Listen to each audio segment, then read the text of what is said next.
Hello, my name is Tina Elahalde. I am an audiology doctoral student at Gallaudet University, and today I will be doing a presentation on otitis media.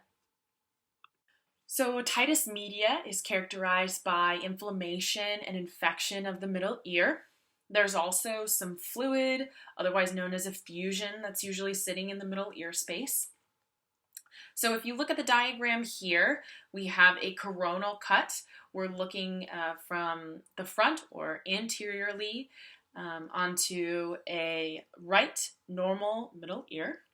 So you have your retracted eardrum here. Some of it is going into the middle ear.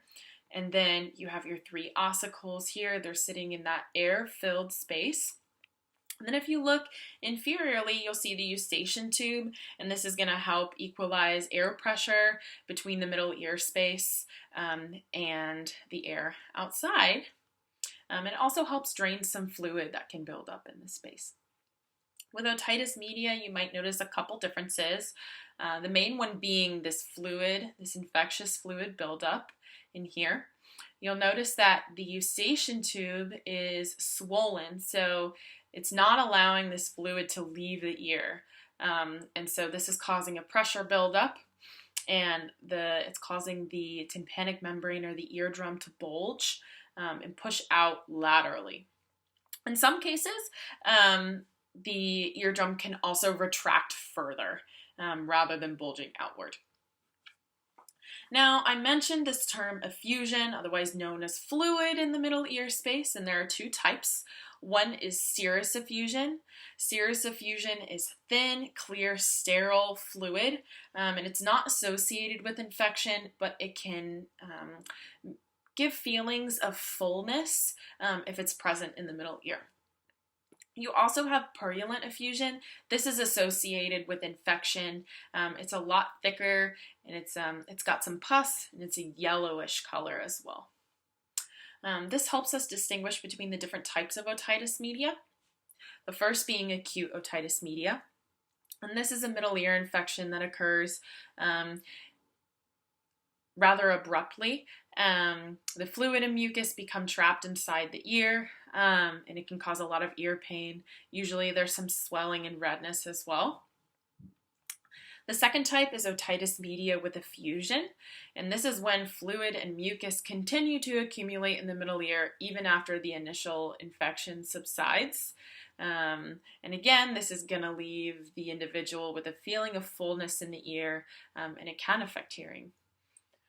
The last type of otitis media is chronic otitis media with effusion, and this is when the fluid remains in the middle ear for a long period of time, or it leaves and it keeps coming back and returning, even if there's no infection. And this can result in some hearing loss and also difficulty fighting some new infection. Common symptoms of otitis media include difficulty sleeping or general irritability. A lot of this could be caused from the ear pain associated with otitis media, which is another one of the symptoms. Another common symptom is fluid drainage from the ear. This may be the case if there is enough of a pressure buildup in the middle ear space to the point where the tympanic membrane ruptures and fluid drains out through the ear canal instead of the eustachian tube. Hearing loss is an important symptom worth noting as well. So I mentioned earlier that in a normal, healthy ear, the ossicles are sitting in an air-filled space, and that is how they transduce sound best.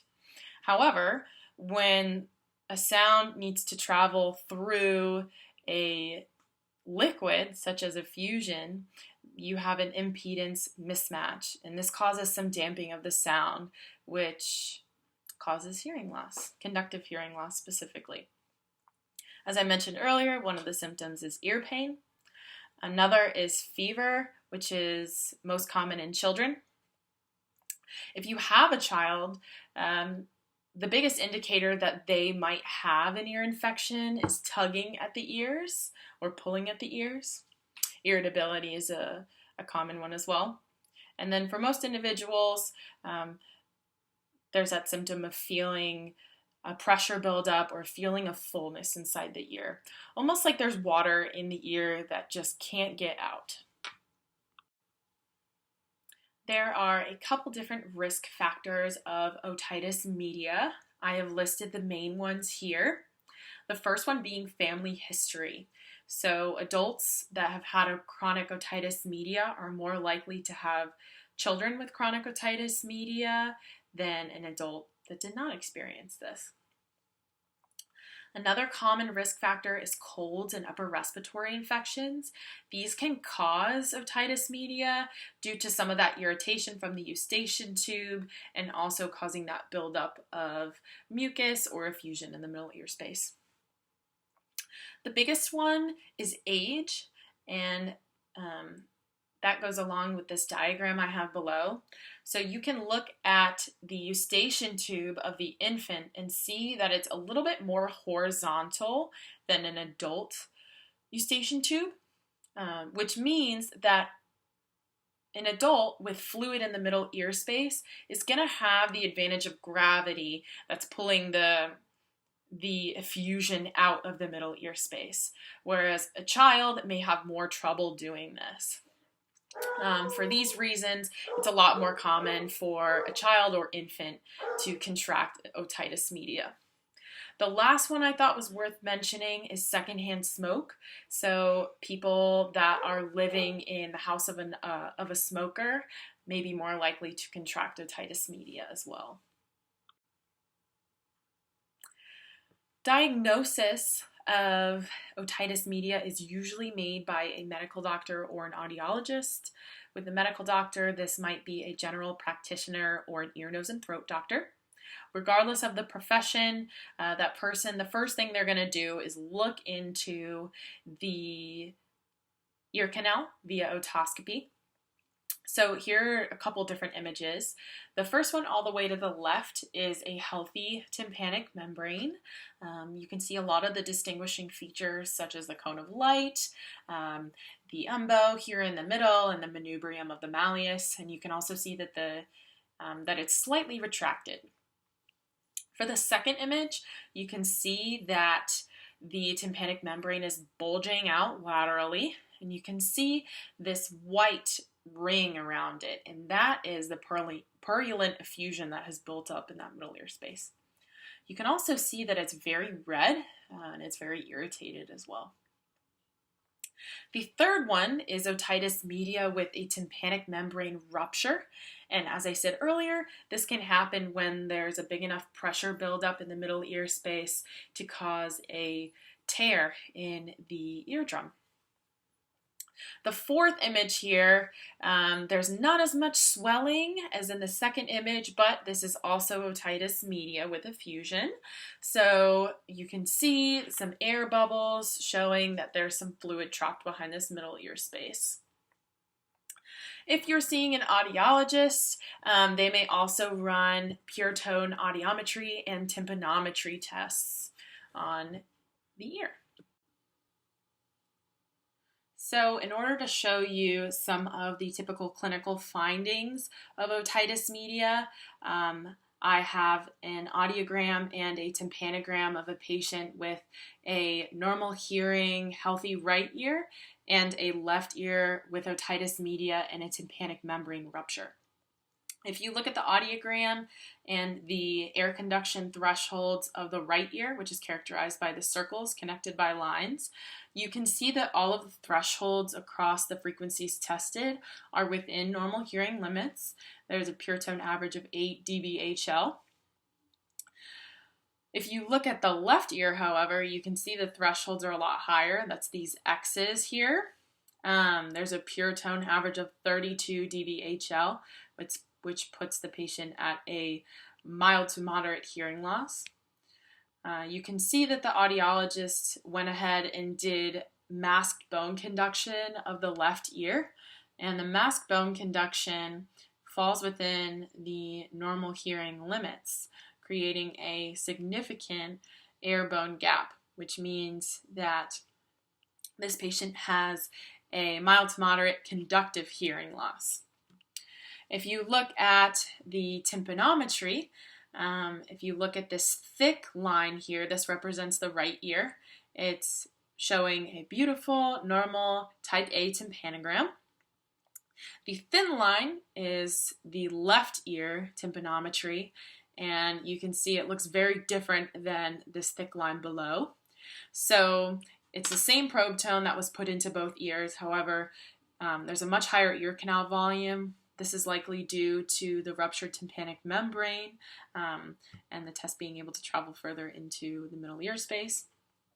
Peak admittance is a lot higher, and you can also see that there's negative pressure, negative peak pressure, which results in a type B curve type. This is actually my audiogram and tympanogram from when I had otitis media a couple years ago, so I thought it would be cool to share. There are a couple different treatments for otitis media depending on the type that the individual has. The first is antibiotics. For example, a patient with acute otitis media may be prescribed amoxicillin pills to take orally. They may also be prescribed eardrops to drop into their ear. Some individuals are prescribed a combination of both. Common treatment option for individuals with all types of otitis media feeling pain are pain medication. This helps with some of the swelling and inflammation. And for individuals who also have a fever, this can help reduce the fever. A less common treatment for chronic otitis media is removal of the adenoids. So when an individual has otitis media, the adenoids can swell and interfere with the draining of fluid through the eustachian tube.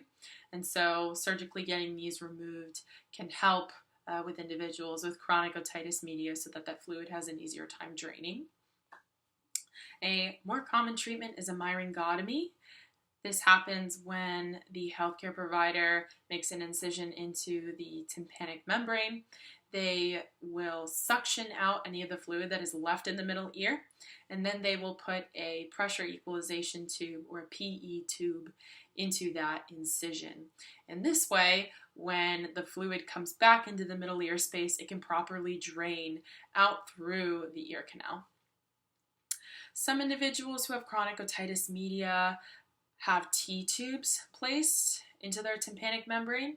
The PE tubes tend to fall out within 2 years. So for individuals who need to have pressure equalization tube longer term, they will have a T-tube inserted, which is meant to last longer. Although otitis media can often clear on its own, if it has gone untreated, it can lead to other infections, permanent hearing loss. For a child who is experiencing hearing loss and doesn't have access to all the sounds in their learning environment, they may also develop speech and language problems. And the last one is a tympanic membrane rupture. For cases where the rupture is small, the tympanic membrane can heal this rupture on its own. If it's larger, then it may need some medical intervention. So it is really important to monitor the status of the patient's otitis media and use those observations to guide treatment. Here are my references. I hope you enjoyed watching this presentation and that you were able to learn a little bit about otitis media. I look forward to hearing your questions, and I hope you have a great day.